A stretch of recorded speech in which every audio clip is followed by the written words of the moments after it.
اللهم انفعنا بما علمتنا وعلمنا ما ينفعنا وزدنا علما سبحانك لا علم لنا إلا ما علمتنا إنك أنت العليم الحكيم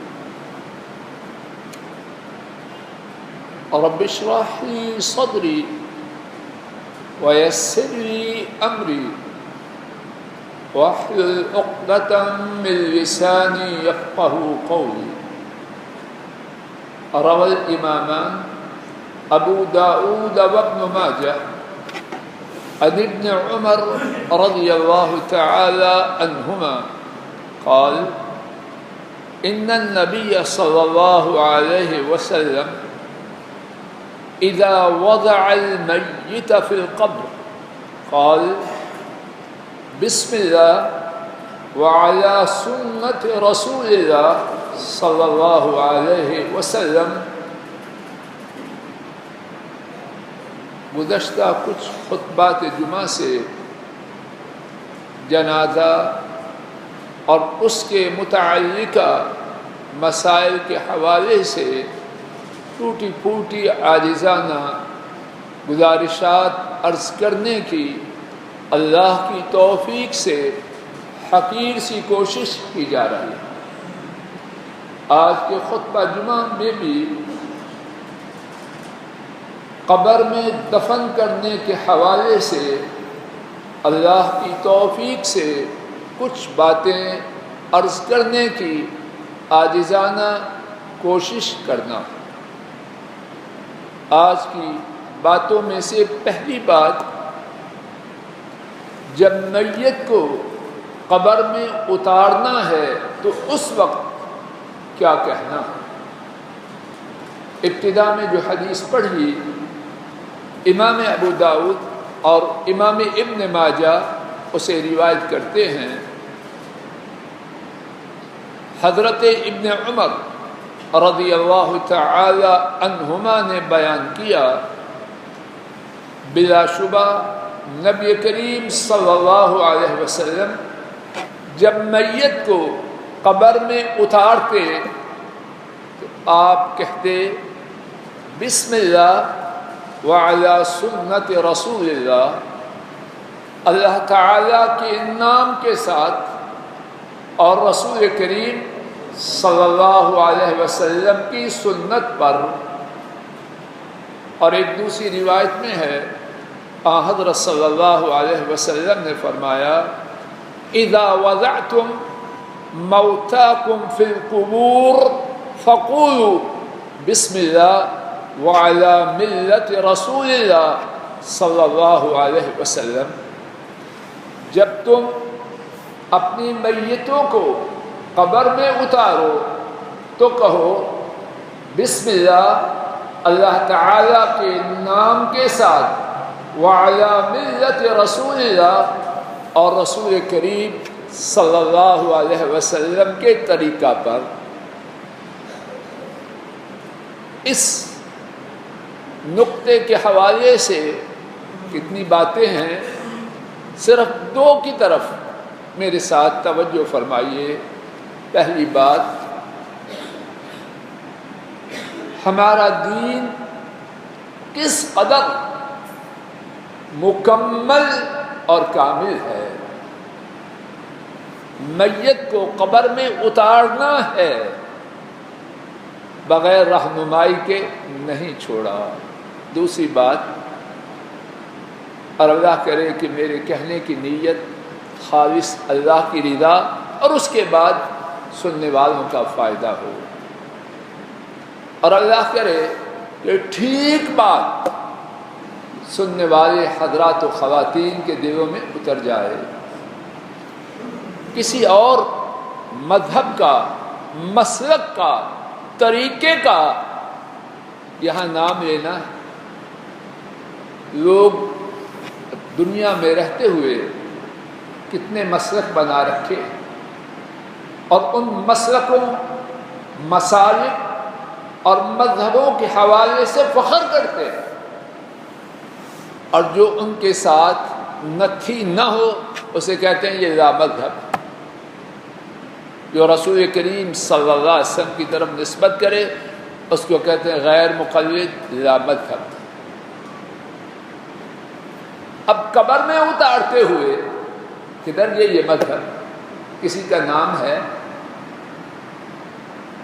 حضرات و خواتین توجہ فرمائیے، یہ جتنی باتیں بنائی ہیں کتاب و سنت میں ان کا کوئی وجود نہیں، خود ساختہ باتیں ہیں. قبر میں جن کے طریقے پہ دفنانا ہے وہ مدینے والے، روز قیامت جن کا طریقہ اللہ کے ہاں کام آئے گا وہ محمد مصطفیٰ صلی اللہ علیہ وسلم. اور دنیا میں بھی سلامتی کی راہ، سعادت کی راہ، امت کی خیر کی راہ، امت کے اتفاق اور اتحاد کی راہ وہ مدینے والے کی راہ. یہ صدیوں بعد بنی ہوئی نسبتیں ہیں، ان کی کیا حیثیت ہے؟ ان کی نہ قبر میں اتارتے وقت اور نہ روز محشر کوئی حیثیت ہو.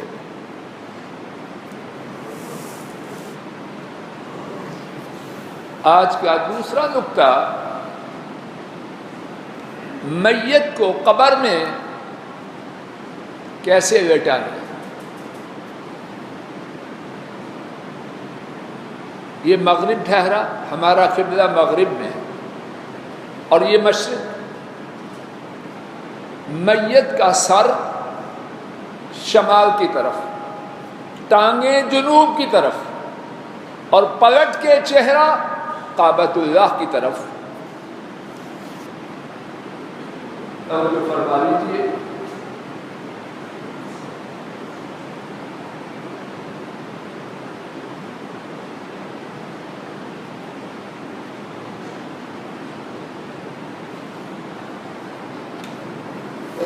رسول کریم صلی اللہ علیہ وسلم کے عہد مبارک سے صدیوں سے اہل اسلام کا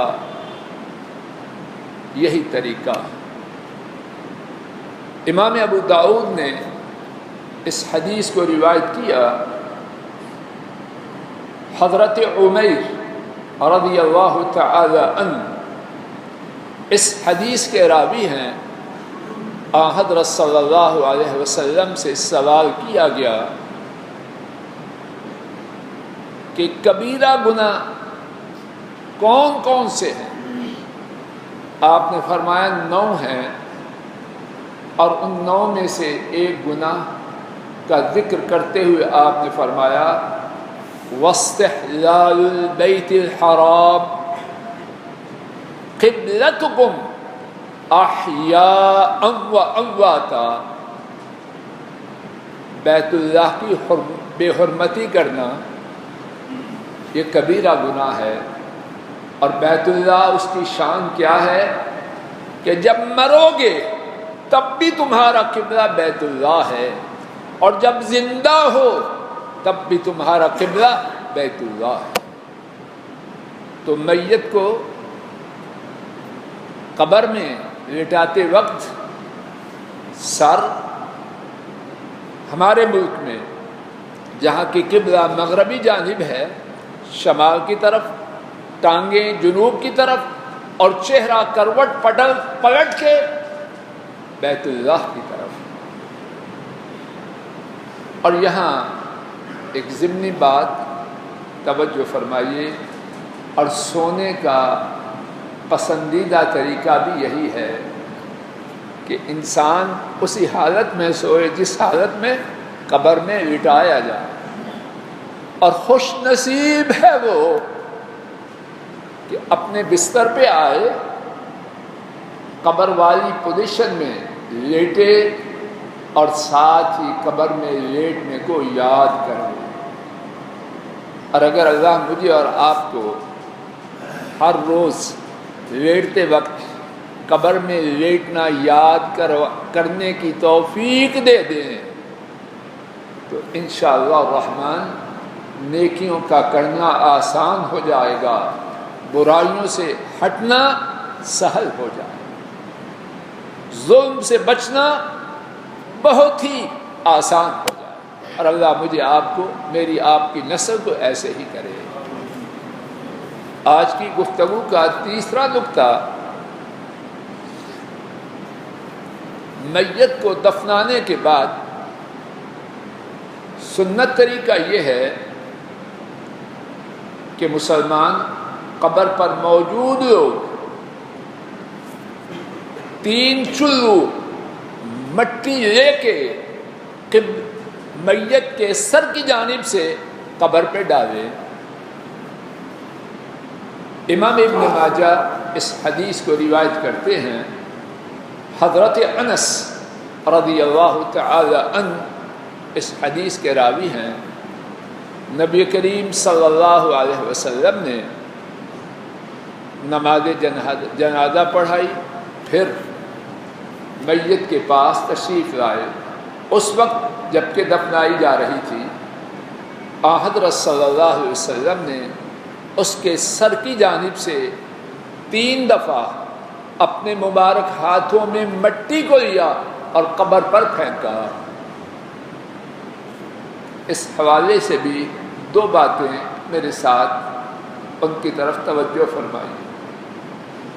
ایک بات یہ ہے کہ ایک مسلمان کی تقریم کس قدر ہے۔ عام طور پہ قبر کھودنے والے اور مٹی ڈالنے والے موجود ہوتے ہیں، تو لوگوں کے مٹی ڈالنے میں کیا ہے؟ اسلامی اخوت ہے، اسلامی تعلق ہے۔ میرا بھائی دنیا سے روانہ ہو رہا ہے، اگرچہ وہ میری ماں اور باپ کا بیٹا تو نہیں، مسلمان ہے، میرا بھائی ہے۔ میری آپ کی بہن دنیا سے جا رہی ہے، ہم اس کے دفنانے تک اس کے ساتھ اپنی مقدور پر اس کی خدمت اور اس کی تکریم کے لیے حاضر ہیں۔ دوسری بات، کچھ لوگ مٹی ڈالتے وقت یہ کہتے ہیں پہلی دفعہ مٹی ڈالی منہا خلقناکم، دوسری دفعہ ڈالی وفیہا نعیدکم، تیسری ومنہا نخرجکم، 3 حصے کر کے تینوں باریوں میں تھوڑا تھوڑا حصہ پڑتے ہیں۔ حضرت صلی اللہ علیہ وسلم سے مٹی ڈالتے ہوئے ایسا پڑھنا کسی حدیث سے ثابت نہیں، اور جو ثابت نہیں وہ کرنے کی کوئی ضرورت نہیں۔ آج کی گفتگو کا چوتھا نقطہ، قبر کو بنایا، اب بنانے کے بعد کتنا اونچا کرنا ہے، اچھی طرح نوٹ فرما لیجیے۔ اس کائنات میں تمام قبروں سے اعلیٰ قبر ان کی ہے جو اللہ کی ساری مخلوق میں سب سے اعلیٰ ہے۔ حضرت صلی اللہ علیہ وسلم کو دفنایا گیا۔ امام ابن حبان، امام حاکم اور امام بیہقی نے اس حدیث کو روایت کیا۔ حضرت جابر رضی اللہ تعالی عنہ اس حدیث کے راوی ہیں۔ نبی کریم صلی اللہ علیہ وسلم کے لیے بغی قبر بنائی گئی، آپ کو اس میں دفنایا گیا، اور اس کے بعد حضرت صلی اللہ علیہ وسلم کی قبر زمین سے 1 بالشت کے برابر اونچی کی گئی۔ بس اب وہ قبروں پہ جو عمارتیں بنانا ہے، اسلام میں اس کی کوئی حیثیت، بلکہ نبی کریم صلی اللہ علیہ وسلم مدینہ طیبہ آئے تو حضرت علی رضی اللہ تعالی عنہ انہیں 3 کاموں کے لیے بھیجا، اور ان 3 میں سے ایک یہ تھا جو اونچی قبر دیکھو اسے برابر کر. اور یہاں یہ نوٹ کر لیجیے یہ کام لوگوں کا نہیں اسلامی ریاست کا ہے. لوگ کریں گے دنگا فساد پیدا ہوگا اور اسلام دنگا فساد کی اجازت نہیں. اسلامی ریاست کا کام. بہرکیف آج کا چوتھا مسئلہ یہ ٹھہرا کہ دفنانے کے بعد قبر کو ایک بالشت کے تک اونچا کرنا ہے. اور یہاں یہ بات یاد رہے کہ قبر کی نکالی ہوئی اپنی مٹی کے علاوہ مزید مٹی ڈالنا یہ درست نہیں. جب مزید مٹی ڈالنا درست نہیں تو ماشاءاللہ ماربل لگانا ٹائلیں لگانا ٹھیکیدار جی ہوش کرو یہ کہاں سے آیا؟ سب شریعت سے ہٹ کے باتیں. 5واں نقطہ قبر کو بناتے وقت اس کی صورت ایسی ہو جیسے اونٹ کی کوہان کی. امام بخاری رحمہ اللہ اس کو روایت کرتے ہیں. حضرت سفیان التمار وہ بیان کرتے ہیں میں نے نبی کریم صلی اللہ علیہ وسلم کی قبر کو دیکھا وہ اونٹ کی کوہان کی طرح تھی. اور یہی تمار سفیان رضی اللہ تعالی عنہ یہ بھی بیان کرتے ہیں کہ میں نے جناب صدیق اور جناب فاروق رضی اللہ تعالی عنہما ان کی قبروں کو بھی دیکھا وہ بھی اونٹنے کی کوہان کی طرح تھی. 6واں مسئلہ دفنانے کے بعد اگر کوئی چاہے تو قبر پر ایسی نشانی لگا سکتا ہے پتھر وغیرہ ایک طرف تاکہ اپنے خاندان اپنے کنبے کے باقی لوگ اگر جگہ میسر ہو تو اس کے قریب دفنائے جا سکے. اور اس بارے میں امام ابو داؤد اور امام بہقی نے ایک حدیث روایت کی ہے. حضرت مطلب رضی اللہ تعالی عنہ اس کے راوی ہیں. حضرت عثمان بن مظعون رضی اللہ تعالی عنہ فوت ہوئے. انہیں دفنایا گیا. حضرت صلی اللہ علیہ وسلم نے فرمایا ایک شخص سے جاؤ وہ پتھر لاؤ تاکہ میں اپنے اس بھائی کی قبر کے ایک طرف لگا دوں تاکہ میرے کنبے کے جو لوگ فوت ہوں میں انہیں اپنے اس بھائی کے پڑوس میں دفنا سکوں. وہ بندہ گیا پتھر کو نہ اٹھا سکا. حضرت صلی اللہ علیہ وسلم اللہ پاک نے بڑی طاقت اور بڑی تواضع دی تھی. آپ نے اپنی آستینیں چڑھائیں اور جا کے پتھر کو اٹھا لائے قبر پہ لگایا. تو اس سے یہ بات معلوم ہوئی پتھر وغیرہ کی صورت میں قبر کے ایک کنارے قبر کے اوپر نہیں ایسا نشان لگانا تاکہ اس قبر کی نشاندہی ہو سکے یہ ثابت ہے. اب اگر اس سے کوئی کہے کہ قبر پر لکھا بھی جائے وہ بھی نشانی ہے تو حضرت صلی اللہ علیہ وسلم نے قبر پر لکھنے سے واضح طور پر منع کیا اور اس کام میں کوئی خیر نہیں جس سے نبی کریم صلی اللہ علیہ وسلم نے روک دیا. معیار نہ تیری عقل نہ میری عقل معیار سنت مصطفیٰ صلی اللہ علیہ وسلم.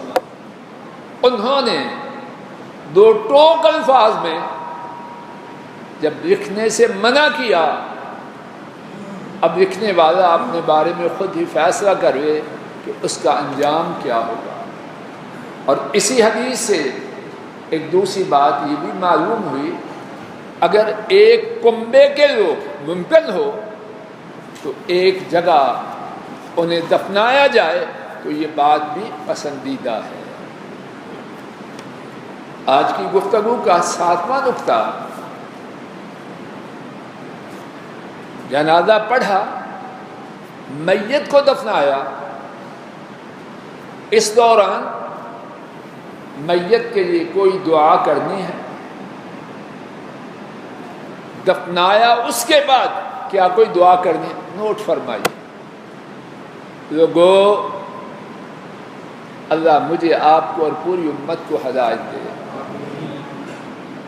ساری گفتگو میں بلکہ سارے خطبات جمعہ میں اگر ایک یہ سبق کہنے والا اور آپ لے گئے تو انشاءاللہ ہمارا کہنا سننا کامیاب ہے۔ اور وہ سبق کیا ہے؟ خیر اس میں ہے، سب بولو، خیر اس میں ہے جو نبی کریم صلی اللہ علیہ وسلم نے کیا، اور شر اس میں ہے جو حضرت صلی اللہ علیہ وسلم نے نہ کیا ہو، اپنی طرف سے کرے۔ آپ دیکھتے ہیں جنازہ ایسے پڑھا کہ مقتدی پکڑ نہ پایا اور سوچتا رہا کیا پڑھوں کیا نہ پڑھوں، وقت ہی نہیں دیا۔ اب نماز جنازہ تھے، فارغ ہوئے، کرو دعا، اور جو نہ کرے وہ بے ادب اور گستاخ۔ حضرت صلی اللہ علیہ وسلم نے نماز جنازہ کے بعد دفنانے سے پہلے بالکل دعا نہیں کی۔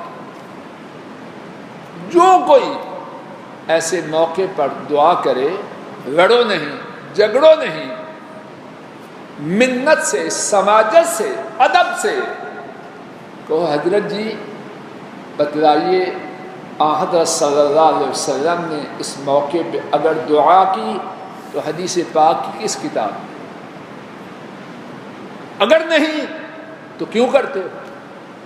کوئی صاحب کہاں دعا ہے؟ نماز جنازہ کے بعد۔ اور حضرت صلی اللہ علیہ وسلم نے نماز جنازہ کیسے پڑھا یہ بات گزر چکی ہے۔ راوی بیان کرتا ہے آپ نے یہ دعا پڑھی اور میرے دل میں آیا کاش آج کے مرنے والا شخص میں ہوتا کہ یہ دعائیں میرے نصیب میں۔ ایسے پڑھتے ہیں لوگ، وہاں نہیں پڑھتے، اور بعد میں جہاں ثابت نہیں وہاں پڑھتے۔ سن لیجیے، نوٹ کر لیجیے، اور اسی پر آج کا خطبہ ختم ہو رہا ہے۔ دعا کرنی ہے دفنانے کے بعد۔ حضرت عثمان بن عفان رضی اللہ تعالی عنہ اس کے راوی ہیں۔ حضرات ائمہ ابو داؤد، حاکم اور بہقی نے اس حدیث کو روایت کیا۔ حضرت صلی اللہ علیہ وسلم جب میت کے دفنانے سے فارغ ہوتے تو اپنے صحابہ سے فرماتے استغفروا لأخیکم واسألوا اللہ لہ الثبات، اپنے بھائی کے لیے اللہ سے اس کے گناہوں کی معافی مانگو اور اس کے لیے ثابت قدمی کی دعا کرو۔ فَإِنَّهُ الْآنَ يُسْأَلُ، اب اس سے حساب ہو رہا ہے، او کما قال۔ دعا کرنے کا جو موقع ثابت ہے کب ہے؟ دفنانے کے بعد میت کے لیے کہ اللہ اس کے گناہوں کو معاف کرے اور اس کو ثابت قدمی عطا فرمائے، اس موقع پر دعا کرنا حضرت صلی اللہ علیہ وسلم کی سنت مبارکہ ہے۔ اللہ تعالیٰ اپنے فضل و کرم سے میرا آپ کا جینا سنت کے مطابق بنائے، اور جب ہم مر جائیں تو اللہ ہمارے پسماندگان کو توفیق عطا فرمائے کہ اول تا آخر سارا معاملہ ہمارے ساتھ سنت کے مطابق ہو۔ وآخر دعوانا ان الحمد للہ رب العالمین۔